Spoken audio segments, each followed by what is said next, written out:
Hello everyone and welcome to my channel. বরাবরের মতোই আজকেও আমি idioms নিয়ে কথা বলবো। আজকের idioms গুলো হচ্ছে nature idioms. So let's get started. Number 1, down to earth. It means practical oriented. তার মানে কেউ যদি হয় অনেক বেশি বাস্তববাদী তখন আপনি বলতে পারেন he is down to earth. He is very down to earth. Down to earth মানে হচ্ছে practical. Number 2, sell someone down the river. It means to betray. বাংলাতে যেটা আমরা ধোঁকা বলি। সো কেউ যদি আপনার সাথে বিট্রে করে তখন আপনি বলতে পারেন rather than saying he betrayed me আপনি বলতে পারেন he sold me down the river.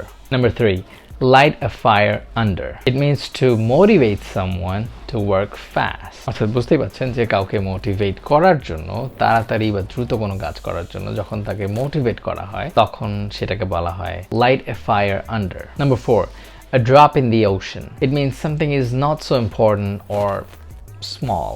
অর্থাৎ কোনো ক্ষুদ্র বিষয় বা খুব বেশি গুরুত্বপূর্ণ না এমন কোনো কিছু। Number 5, let the dust settle. অর্থাৎ to wait until the things return to a normal position after a problem.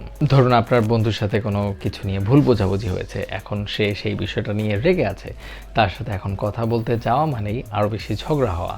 So আপনি চাইছেন যে ঠিক আছে আগে ব্যাপারটা একটু ঠান্ডা হোক, পরবর্তীতে আমি ওর সাথে এটা নিয়ে কথা বলবো।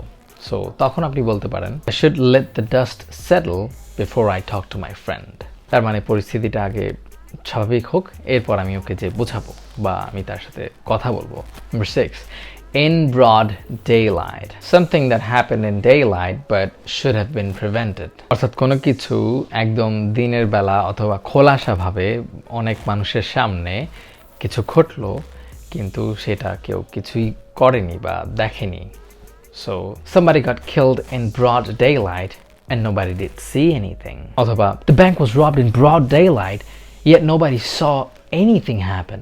Alright, so এই ছিল আমার জানা কিছু nature idioms যেগুলো আপনি জেনে থাকলে যখন পরিস্থিতি অনুযায়ী এগুলো ব্যবহার করবেন আপনার স্পিকিংটা একটু অন্যরকম হবে। That's all for today. See you in the next one. Peace.